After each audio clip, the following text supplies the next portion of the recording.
ओम गणेशाय नमः। ओम नमः शिवाय। मैं निखिल ज्योतिष आचार्य आप सभी का मेरे चैनल पर पुनः स्वागत करता हूं।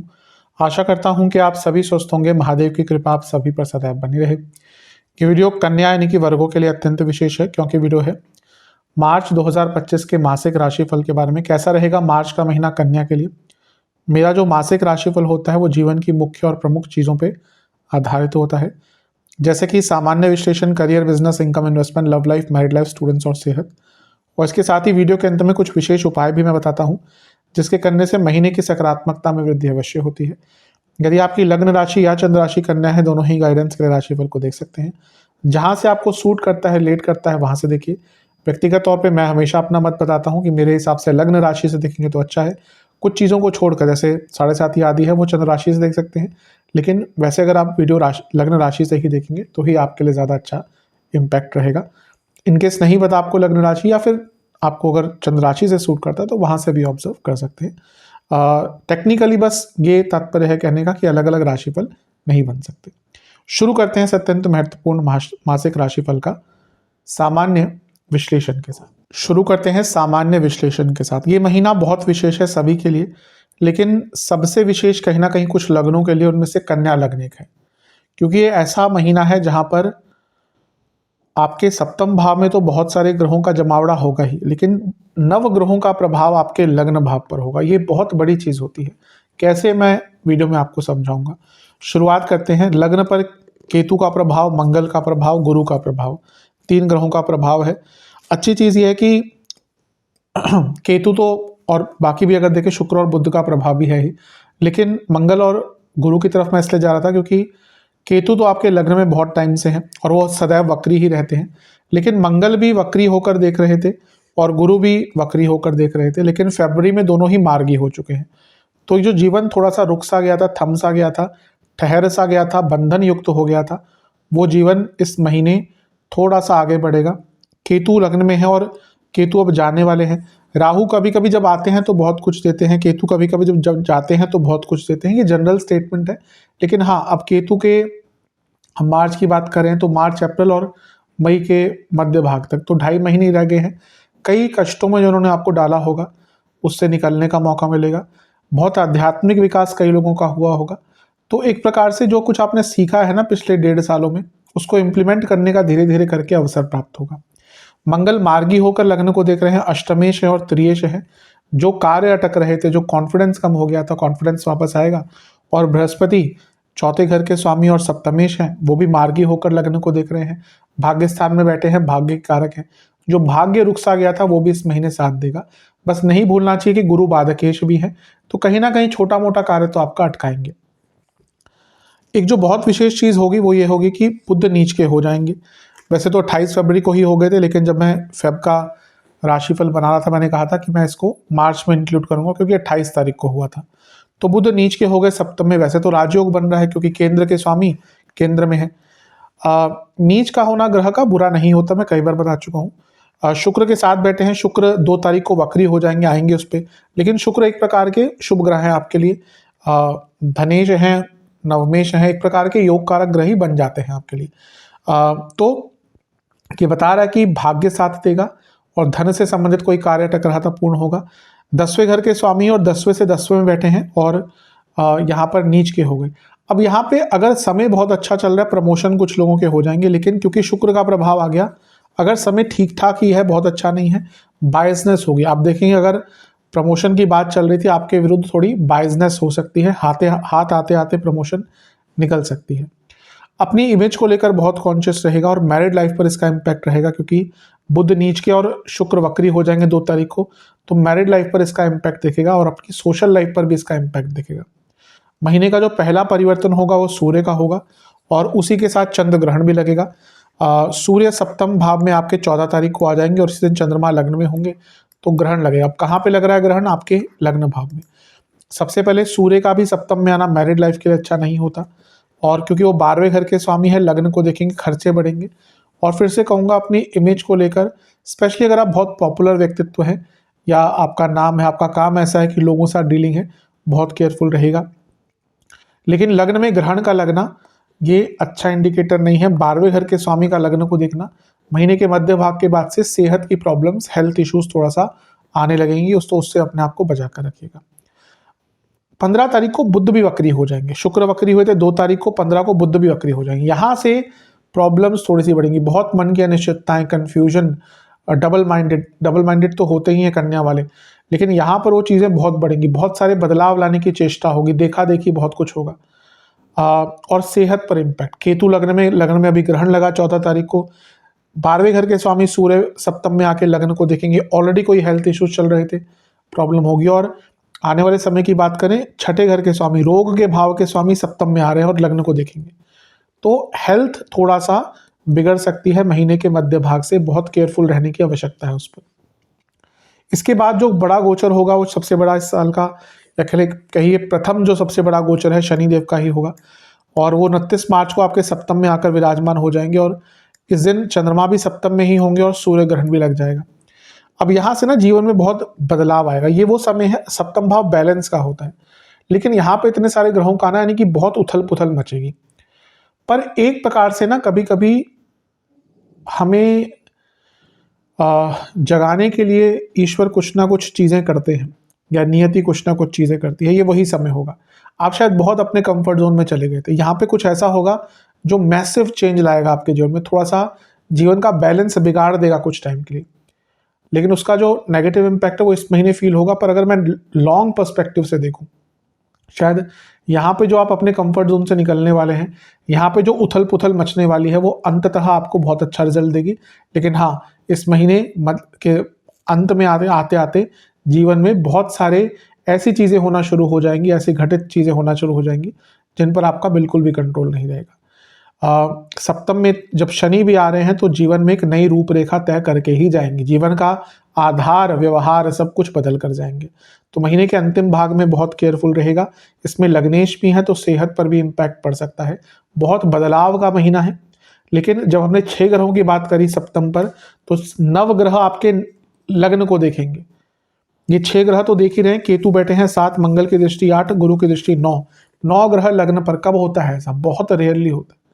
यकीन मानिए कन्या, मैं इजी महीना नहीं करा। अगर मैं कभी भी, जो देखते हैं मेरे, उनको पता है मैं कभी भी ऐसा नहीं कि बस खुश रखने के लिए लोगों को अच्छा बोल दूं। इजी महीना नहीं रहेगा। अगर आपको लग रहा है कि बहुत इजी महीना होने वाला है, नहीं होने वाला है। लेकिन ये महीना बहुत अनिवार्य रहेगा। आप देखेंगे कि ना बहुत जो ईजीनेस आपके जीवन में आ गई थी, या बहुत जो आप चीज़ों को लाइटली ना, कुछ ऐसा होगा कि आप एक होता है वेकअप कॉल, इंग्लिश में कहते हैं वेकअप कॉल मिलती है। ये वही महीना जब आपको वेकअप कॉल मिलेगी और आप अपने जीवन को सुधारना शुरू कर देंगे। और हम यूजुअली तभी सुधारते हैं जब कुछ बुरा होता है, अदरवाइज तो हम बैठे रहते हैं, बहुत टाइम काटते रहते हैं। ये महीना आपको कहीं ना कहीं वेकअप कॉल मिलेगी और अपने जीवन को बदलने का आधार तय होगा। विशेष प्रेडिक्शन, बड़ा सोचने का महीना है, दृष्टिकोण बदलेगा, अपनी इनसिक्योरिटीज समझ आएंगी, अपनी कमियों को समझने का मौका मिलेगा, आगे बढ़ने का मौका मिलेगा, स्थिरता पर काम करने का मौका मिलेगा, और अपने टैलेंट्स को यूटिलाइज करना शुरू कर देंगे। कभी कभी होता है कि हमारे पास कुछ आता है, हमें कुछ चीज़ें आती हैं, लेकिन हम उसको यूटिलाइज नहीं करते। ये वो महीना है जब आप यूटिलाइज करेंगे चीज़ों को। इंट्यूशन भी अच्छी रहेगी, पुरानी चीज़ों से सीख पाएंगे, और एक प्रकार से ग्रोथ होती हुई दिख रही है, लेकिन वो आगे चलकर दिखेगी। लेकिन वो ग्रोथ का जो नींव है वो आप इस महीने ही रखेंगे।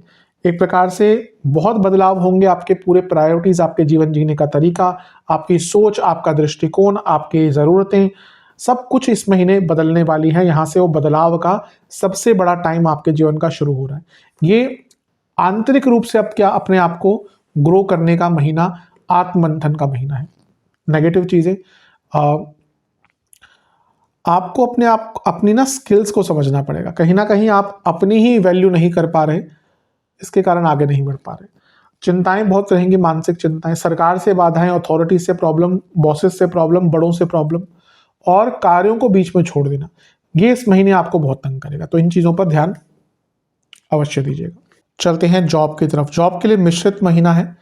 अच्छी चीज़ यह है कि 10वें घर में मंगल अब मार्गी हो चुके, तो बहुत प्रॉब्लम्स आई होंगी, कुछ लोग की जॉब भी गई होगी।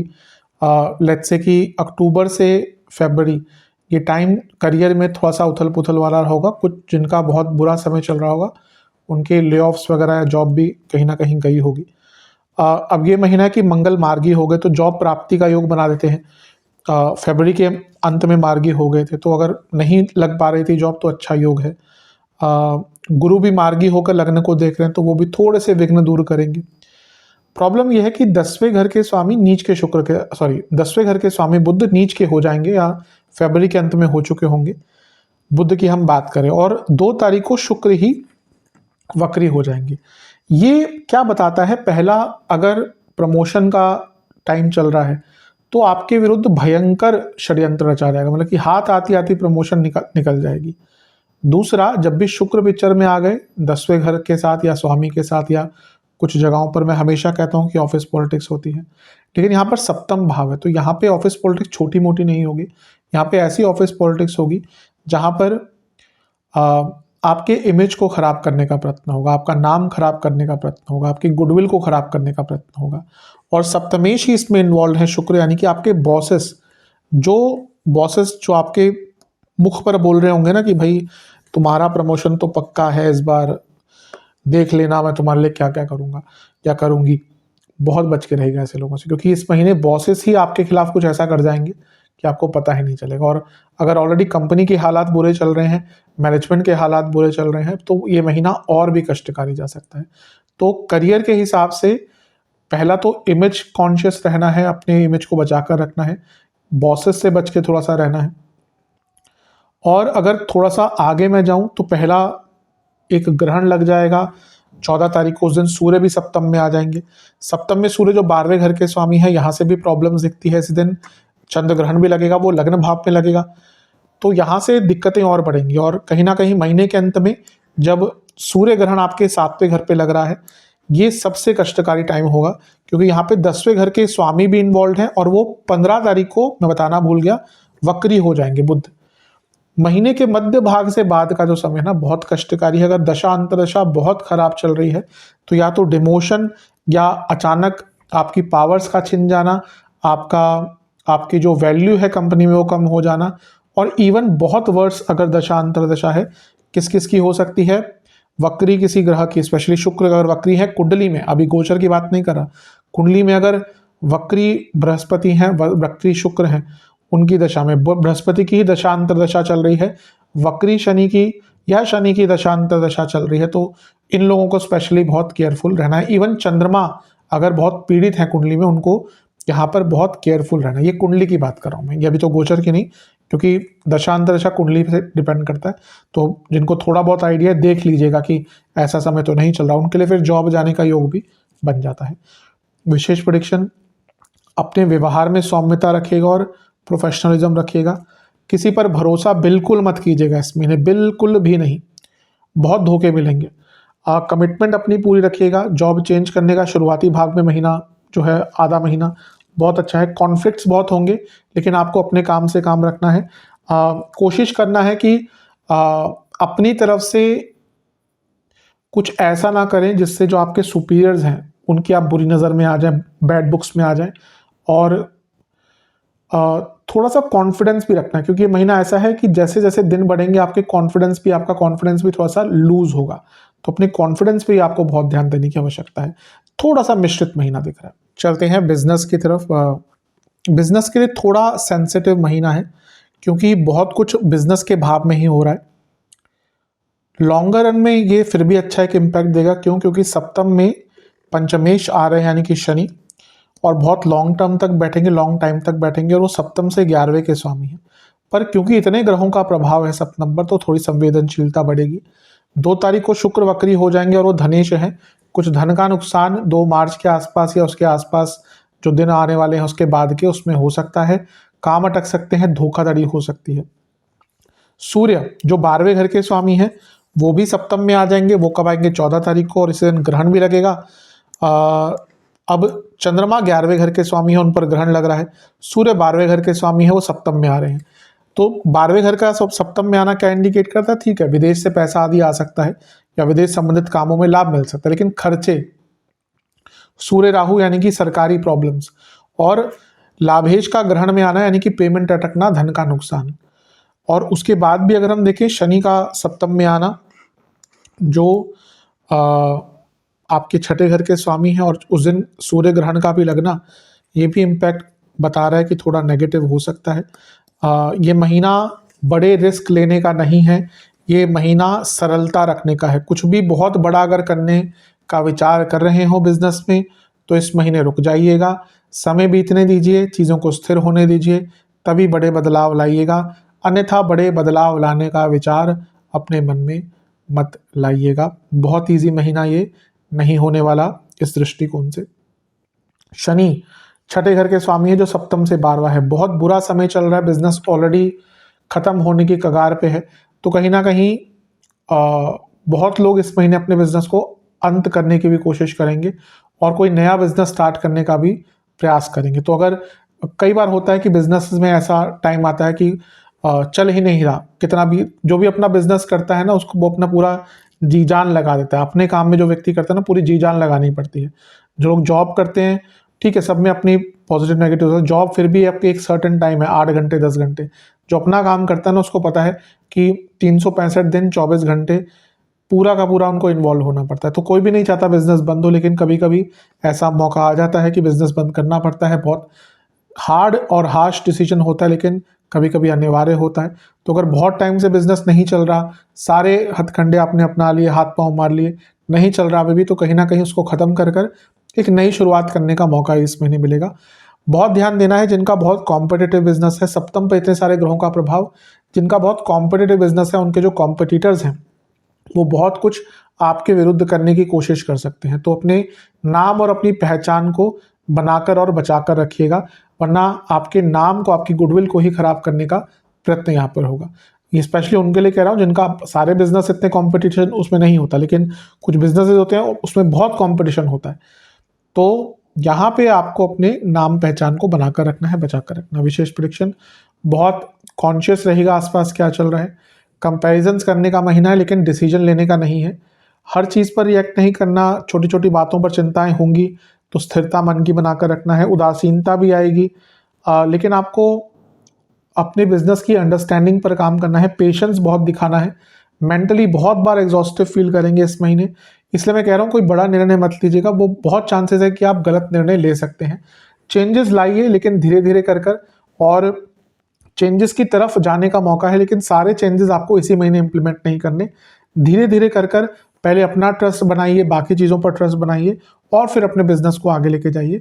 अपने बिजनेस की मार्केटिंग स्ट्रेटेजी पर काम करने के लिए ये महीना बहुत अच्छा है। चलते हैं इनकम, इन्वेस्टमेंट, एक्सपेंसेस की तरफ। इनकम के हिसाब से ठीक है महीना, नए मौके मिलेंगे, लेकिन रुकावटें बहुत आएंगी, बहुत रुक रुक कर पैसा आएगा, पेमेंट्स अटक सकती हैं। इन्वेस्टमेंट की बात करें, शुरुआती 10 दिन अच्छे हैं, बीच के 10 दिन ठीक है, अंतिम 10 दिन भूल कर भी इन्वेस्टमेंट मत कीजिएगा। ओवरऑल बात करें, खर्चों की बहुत खर्चे होंगे। 12वें घर के स्वामी लग्न को देखेंगे 14 तारीख से, शुक्र भी वक्री हो जाएंगे तो बहुत अनियमित खर्चे करवाते हैं। और इतने सारे ग्रहों का लग्न पर देखना यानी कि ज़रूरतें बढ़ेंगी, खर्चे होंगे इस महीने। यात्राओं पर, ओवर एक्साइटमेंट पर, कई कार्य जो आपके अटके जा रहे थे उनको एक साथ पूरा करना पड़ सकता है, या फिर जो आप खुद टाले जा रहे थे कि बाद में देखेंगे बाद में देखेंगे, वो सारे बाद में देखने वाले कार्य इसी महीने करने पड़ेंगे अधिकतम उनमें से। वाहन पर बहुत बड़ा खर्चा होता हुआ दिख रहा है, वाहन अगर आपके पास है बहुत बड़ा खर्चा होगा। इसके साथ ही घर में अगर बच्चे हैं या वृद्ध सदस्य हैं उनकी तबीयत पर खर्चा होता हुआ दिख रहा है। और सबसे इम्पॉर्टेंट चीज़ है कि कपड़ों पर और जो थोड़ी सी लग्जरीज होती हैं उन पर भी खर्चा अत्यधिक हो सकता है, ज़रूरत से ज़्यादा हो सकता है। तो देखिए, खर्चा वाली एक ऐसी चीज़ है जो बहुत पर्सनल होती है। अगर बहुत पैसा है तो करिए, अगर लिमिटेड है तो थोड़ा सा संभल कर करिए। चलते हैं प्रेम संबंध की तरफ, यानी कि रिलेशन की तरफ। नो कॉन्टैक्ट सिचुएशन है, थोड़े बहुत चांसेस है, लेकिन बहुत मैच्योरिटी के साथ चीज़ों को हैंडल करना पड़ेगा। संभावना बन रही है, नए रिलेशनशिप की बात भी है, हाँ संभावना बन रही है, लेकिन यहाँ पे भी बहुत मैच्योरिटी दिखानी पड़ेगी। जरा भी लगे ना कि हाँ बहुत हैस्टी डिसीजन हो रहा है या बहुत जल्दबाजी लग रही है तो थम जाइएगा, संभल जाइएगा। जरूरी नहीं है कि 10-15 दिन में ही स्टार्ट होना होता है रिलेशनशिप, कभी कभी एक एक्स्ट्रा टाइम मिल जाए तो कंफर्ट लेवल और बढ़ता है, फिर उसके बाद स्टार्ट कर सकते हैं। जो लोग रिलेशनशिप में हैं, देखिए पंचम भाव रिलेशनशिप का होता है, उसके स्वामी ही राशि बदल रहे हैं तो बहुत सेंसिटिव महीना बन जाता है। ऑलरेडी शुरू में ही शुक्र वक्री हो जाएंगे, जो कारक है रिलेशनशिप के वो राहु के साथ होंगे। ये ट्रस्ट इश्यूज दिखाता है। बुध वक्री हो जाएंगे 15 तारीख को, कम्युनिकेशन प्रॉब्लम, और वो लग्नेश भी है। मैं ये कहूँगा कि धीरे धीरे करके जो लोग रिलेशनशिप में है वो मैरिज लाइफ की तरफ जा सकते हैं, क्योंकि पंचमेश सप्तम में आ रहे हैं। लेकिन अगर तैयार नहीं है, अगर आपके पार्टनर उस चीज़ को रेडी नहीं है लेकर, या फिर आप दोनों सेम पेज पे नहीं है, तो एटलीस्ट शादी वाली बातें बहुत ज़्यादा इस महीने डिस्कस मत कीजिएगा। कभी कभी क्या होता है कि रिलेशनशिप चल रहा है और अचानक से एक पार्टनर शादी की बात करना शुरू कर देता है या कर देती है, घर वालों का प्रेशर आ रहा है कि भाई अब तो मिलना है, बात करनी है, लेकिन मे बी सेकेंड पार्टनर जो है वो नहीं उतना रेडी होता या होती, तो फिर भागना शुरू करते हैं एक दूसरे से। तो अगर विवाह की तरफ बढ़ना ही, ऑब्वियसली अगर रिलेशनशिप में है तो कहीं ना कहीं जाके वो विवाह में ही कन्वर्ट होता है यूजुअली। पर अगर उस साइड जाना ही है तो मैं कहूँगा अभी थोड़ा रुक जाइएगा, इस महीने उन चीज़ों को डिस्कस ना ही करें तो अच्छा रहेगा। महीना जैसे जैसे आगे बढ़ेगा संवेदनशीलता बढ़ती रहेगी। पंचमेश नवम में सप्तम में आ जाएंगे, महीने के अंत में बहुत सारे ग्रहों का प्रभाव होगा, ग्रहण भी लगेंगे, तो ये बहुत अनिश्चितता वाला समय दिखा रहा है। इसलिए जितना सरलतापूर्ण इस महीने को काट सकते हैं उतना अच्छा रहेगा। विशेष प्रेडिक्शन, ये महीना एक दूसरे को समझने का है। कन्फ्यूजन होगी, दोनों के ही अलग विचार होंगे, उसी में समन्वय बिठाने की कोशिश करनी है। एक आत्मीय तौर पर कनेक्शन रखिएगा। देखिए थर्ड पार्टी सिचुएशन, क्या भागने का इधर उधर मन करेगा, मतलब कि कहीं ना कहीं थोड़ा सा ध्यान भटकेगा, दोनों का ही भटकता हुआ दिख रहा है यहाँ पर, कि ऐसा कुछ हो सकता है। आज का टाइम ही ऐसा है कि संभावनाएं और मौके इतने होते हैं कि पहले के जैसा नहीं है कि हाँ, लोगों का नेचर भी बदल रहा है। ये चीज़ें आज से शायद 20 साल पहले बहुत उनको देखा जाता था कि कोई अगर चीट करता तो बहुत घृणित कार्य है, आजकल तो ये थोड़ा सा एक हिस्सा बनता जा रहा है कि इट्स नॉट वेरी डिस्टर्बिंग, कि कई लोग तो बहुत इसको मान के चलते कि ठीक है कर लिया चीट तो कोई बड़ी बात नहीं। लेकिन समय बदल रहा है। लेकिन अगर रिलेशनशिप में है, मेरे हिसाब से कभी भी ये चीज़ें नहीं होनी चाहिए, तो थोड़ा सा केयरफुल रहेगा।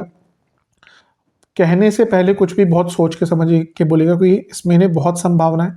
कई बार ऐसी चीज़ें बोल देंगे फिर बाद में रिग्रेट करेंगे, लेकिन उसका कोई फ़ायदा नहीं होता। एक बार बोल दिया तो बोल दिया। एक्सेप्टेंस बहुत इंपॉर्टेंट है, और अगर कुछ गलती होती है आपसे तो सीधा माफ़ी मांग लीजिएगा, अपोलॉजी कर लीजिएगा, अपोलोजाइज कर लीजिएगा, ताकि वो चीज़ बढ़े ना। कभी कभी सही समय पर एक सॉरी बोल देना बहुत चीज़ों को बचा लेता है, rather than उसको एक्सटेंड करना, अपनी गलती ना मानना और अलग अलग उस पर रीजन देना। सॉरी बोल दो, गलती हो गई, ठीक है। तो इन सब चीज़ों पर ध्यान दीजिएगा।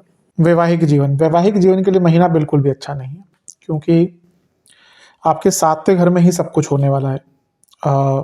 ठीक है, अच्छी चीज़ है कि सप्तमेश मार्गी हो चुके हैं गुरु, फेब के स्टार्ट में ही मार्गी हो गए थे, लेकिन जो बाकी ग्रहों का प्रभाव है वो बहुत अच्छा नहीं है। सप्तम में 6 ग्रह, अच्छा शुरू में ही शुक्र वक्री हो जाएंगे 2 तारीख को, वहीं से मैरिड लाइफ में प्रॉब्लम आएगी, ट्रस्ट इश्यूज, ध्यान भटकना, इंटीमेसी की प्रॉब्लम, रोमांटिक जो चीज़ें होती हैं उनमें प्रॉब्लम, रोमांटिसाइज नहीं कर पाएंगे, अट्रैक्शन की कमी।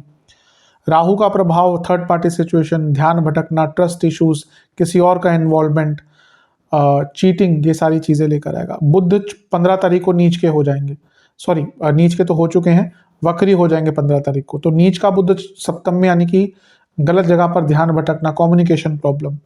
और जैसे जैसे महीना आगे बढ़ेगा, पहले एक ग्रहण 14 तारीख को लगेगा यहाँ पर, ये थोड़ी प्रॉब्लम क्रिएट करेगा, क्योंकि प्रभाव तो सप्तम पर होगा ही। फिर सूर्य भी 14 तारीख को आपके सप्तम भाव में आ जाएंगे। महीने के अंत में शनि का सप्तम में आना सबसे नेगेटिव चीज़ होती है, क्योंकि शनि वैसे ही सेपरेटर है और छठे घर के स्वामी है, जो सप्तम से 12वां है, लीगल कॉम्प्लिकेशंस दिखाता है।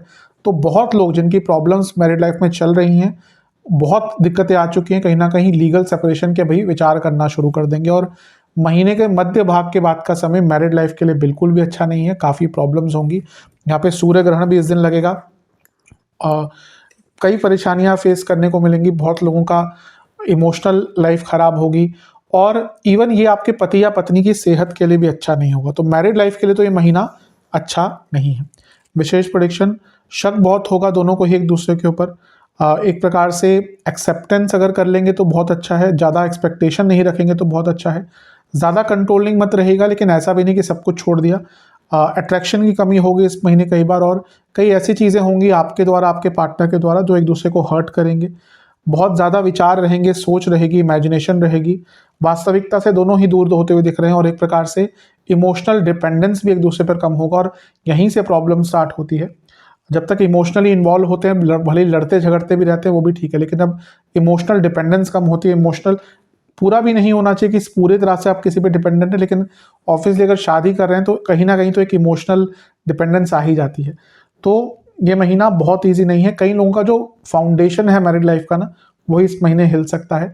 सबके लिए नहीं एप्लीकेबल होगा, लेकिन बुरा समय है, कुंडली वीक है, अच्छी नहीं मिली हुई कुंडली, सप्तम भाव बहुत पीड़ित है, शुक्र बहुत पीड़ित है कुंडली में, बहुत बुरा दशांतर, दशानी की ही चल रही है, केतु की चल रही है। प्रभावित कुंडली में अगर शुक्र खराब है, उनकी दशांतर दशा चल रही है, तो उन लोगों के लिए ये जो समय है ये बहुत खराब जाएगा। चलते हैं स्टूडेंट्स की तरफ। एग्जाम की बात करें, शुरुआती 10 दिन वैसे ठीक है, लेकिन आप बहुत ओवर एक्साइटेड रहेंगे और जल्दबाजी में रहेंगे, उसका ध्यान देना है। बीच के 10 दिन किसी की मदद करने के चक्कर में अपना नुकसान करवाएंगे। अंतिम 10 दिन बहुत अच्छे नहीं, क्योंकि एकाग्रता की कमी रहेगी। वैसे देखा जाए तो पंचम के स्वामी पूरे महीने छठे घर में होंगे शनि। ये एक चीज बताता है कि कॉम्पिटिटिव एग्जाम्स के लिए अच्छा है। मंगल का प्रभाव भी पंचम पर अच्छा है, बस क्योंकि शनिदेव राशि परिवर्तन करने वाले हैं तो सेंसिटिविटी बढ़ जाती है। कोई भी बड़ा ग्रह जब राशि बदलता है तो वो अपने भावों के स्वामित्व को बहुत प्रभावित करता है। तो संवेदनशीलता भरा महीना दिख रहा है, जहां पर आप बहुत गलत निर्णय ले सकते हैं, तो गलत निर्णय लेने की संभावना बहुत बढ़ जाती है। पंचम पर मंगल और गुरु का प्रभाव है जो बचाकर रखेंगे, लेकिन फिर भी जल्दबाजी, संवेदनशीलता और चिंताओं से ग्रसित ये महीना रहेगा। विशेष प्रेडिक्शन, स्थिरता पर काम करना है। फिर से कहूंगा, अचानक से कोई निर्णय मत लेना। बुध नीच के हैं, स्टडीज के लिए कारक हैं, और वो वक्री भी हो जाएंगे 15 तारीख को, तो 15 तारीख के बाद बहुत प्रॉब्लम होगी। कंफ्यूजन, अस्थिरता, मेंटल ट्रबल्स, मानसिक विकार, बहुत सारे बदलाव एक साथ लाना, अपने आप को ना समझ पाना, अपनी ऊर्जा को ना समझ पाना, गलत जगहों पर अपने अपने रिसोर्सेज को लगाना, अपने ऊर्जा को लगाना, अपने टाइम को वेस्ट करना, ये सब महीने के मध्य भाग के बाद बढ़ेगा, तो बहुत केयरफुल रहना है। चलते हैं सेहत की तरफ। पेट के रोग, एसिडिटी, नसों की problem, liver, gall bladder, kidney, इनसे संबंधित ऑलरेडी दिक्कतें चल रही हैं, तो बहुत केयरफुल रहें। हृदय संबंधित जिनको प्रॉब्लम है, बहुत ज़्यादा इस महीने केयरफुल रहने की आवश्यकता है। अभी भी 2-3 महीने थोड़ा सा आपको उस चीज़ को लेकर ध्यान रखना है। शुरुआती 10 दिन मसल वीकनेस, वात का बढ़ना, वायु का बढ़ना बॉडी में, हृदय संबंधित रोग, चेस्ट की प्रॉब्लम, चेस्ट के एरिया की प्रॉब्लम। बीच के 10 दिन एसिडिटी, आंखों के रोग, डायबिटीज़, बीपी का बढ़ना। अंतिम 10 दिन में फिर से बीपी की प्रॉब्लम, प्रोस्टेट, यूट्रस की प्रॉब्लम, प्रोस्टेट पुरुषों में, महिलाओं में यूट्रस की प्रॉब्लम। बीपी की प्रॉब्लम बहुत ज़्यादा तंग कर सकती है, और इवन इन्फेक्शंस, हार्मोनल डिसऑर्डर्स और स्किन डिसऑर्डर्स महीने के अंत में तंग करेंगे। उपाय की बात कर लेते हैं। ये सरल उपाय आपको एक एक बार ही करने हैं। सबसे पहले किसी भी शिव मंदिर जाकर, या गणेश जी का अगर मंदिर है तो वहीं पर जाकर कर सकते हैं। गणेश जी को मीठे पान, मिश्री और खीर का भोग लगाएं। गणेश जी को चंदन से उनका विलेपन करें, चंदन का तिलक लगाएं गणपति जी को। गणेश जी पर किसी भी लाल रंग के पुष्प की माला अर्पण करें, और इसके साथ ही वहीं पर बैठकर आपको गणेश जी का एक मंत्र है, ओम लंबोदराय नमः, इस मंत्र का 108 बार आपको जाप करना है। मंदिर में गणेश चालीसा की पुस्तकों का दान करना है। इसके साथ ही आपको शिवलिंग का भी, महादेव का भी गंगा जल से अभिषेक करके, एक चंदन का तिलक लगाकर, गुलाब के पुष्पों की माला अर्पण कर हलवे का भोग लगाना है। और महादेव का एक मंत्र है, ओम गंगाधराय नमः, इसका आपको 108 बार जाप करना है, और गौशाला में चारे की व्यवस्था करनी है। ये उपाय कर लेंगे, बहुत अच्छा रहेगा। आशा करता हूँ वीडियो काम आएगी। चैनल पर नए हैं, सब्सक्राइब कीजिए, वीडियो को लाइक कीजिए। मिलता हूँ अगली वीडियो में, तब तक के लिए ओम नमः शिवाय।